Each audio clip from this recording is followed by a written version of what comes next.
This is where we got inspired by nature. For a reference, we took a tree, as you can see. We thought that the moss could somehow represent the ground of a forest. The yellow texture could be the blossom, and of course the orange material stands for the leaves. Another aspect we thought of were the seasons. The leaf represents fall, the yellow texture spring and summer, and the moss the winter, because, as you might know, the moss stays green during the winter. It was particularly important for us to address the issue of sustainable architecture for our concept. We came across this picture and took it as a reference for our project, because it does not only reflect the colors but also the materials. However, this part was very challenging because we could not decide if our modules would look too artificial without textures or not.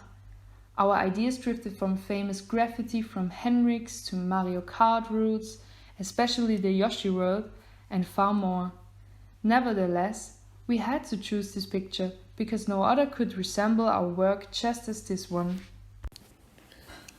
Our voxels. As we began our project, we decided to have a layout that combines wavy lines as well as circles. To get some fascinating parts on it, we added some thorns and holes to the outside snake lines.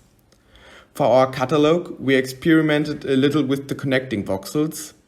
This is the reason we have a large variety on how they look. The way our modules are built should represent the unpredictability of Mother Nature. For example, how roots grow on the ground, how the leaves may have holes inside, or how small branches stick out of bigger branches. However, the materials are always combined through the modules.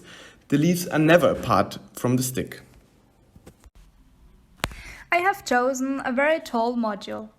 Referring to our tree, I would say it therefore represents the trunk. It is very green on the outside because the bark is covered with moss. In addition, the bark is very detailed. That should represent reality as much as possible.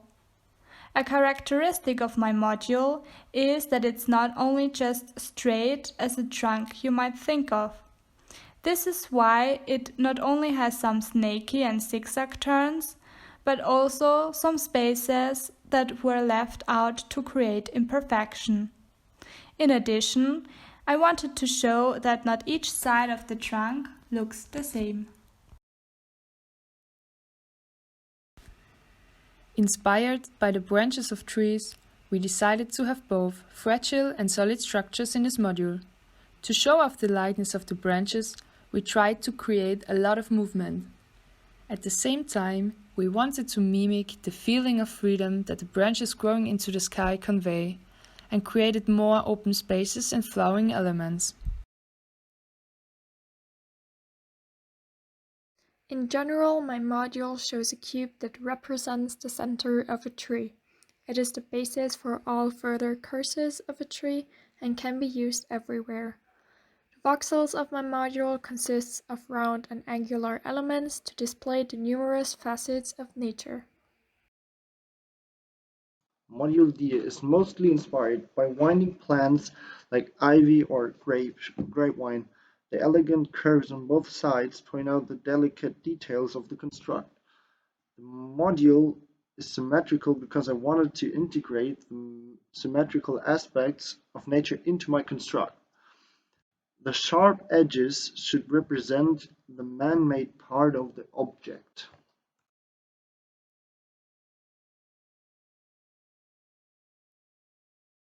The module E pictures more of the outside layers on a tree. Placed along both sides are round shapes that can be seen as the leaves. In the middle part of the module, the structures are more angular. These structures are the ends of the branches where the leaves sprout in both directions.